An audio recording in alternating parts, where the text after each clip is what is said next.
दोस्तों, हमारा पांचवा और आखिरी महत्वपूर्ण बिंदु अदर वर्ड यानी अन्य शब्द होता है।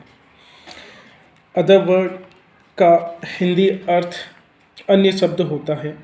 इसे हम दूसरा ऑब्जेक्ट भी कह सकते हैं, यानी कि हम इसे अदर वर्ड भी बोल सकते हैं, अन्य शब्द भी बोल सकते हैं और दूसरा ऑब्जेक्ट भी बोल सकते हैं।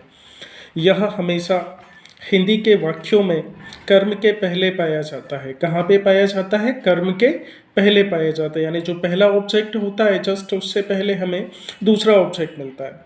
वह अंग्रेजी के वाक्यों में इसका प्रयोग कर्म के बाद किया जाता है, यानी कि हिंदी के वाक्यों में ये कर्म के पहले होता है, वह अंग्रेजी के वाक्य में इसका प्रयोग हम कर्म के बाद करते हैं। चलिए उदाहरण के माध्यम से समझते हैं। माँ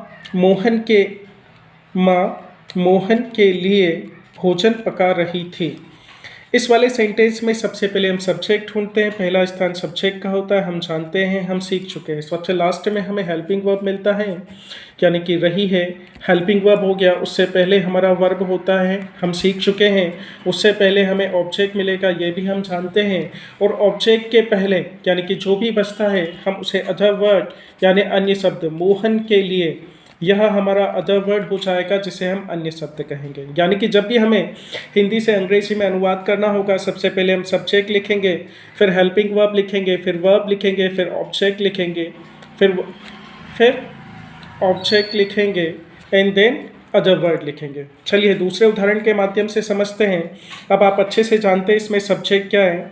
पिताजी सब्जेक्ट हो गया, रहे थे हो गया हेल्पिंग वर्ब, पीना अपने आप में वर्ब हो गया, चाय यहाँ ऑब्जेक्ट हो गया, और अदर वर्ड राधा के साथ अदर वर्ड हो गया। इस वाक्य को भी जब हम अंग्रेजी से हिंदी से अंग्रेजी में अनुवाद करेंगे तो करना क्या है, बहुत ही साधारण सा तरीका है। सबसे पहले सब्जेक्ट लिख देंगे, उसके बाद हेल्पिंग वर्ब लिख देंगे, फिर वर्ब लिख देंगे, फिर ऑब्जेक्ट आ जाएगा, फिर अदर वर्ड आ जाएगा।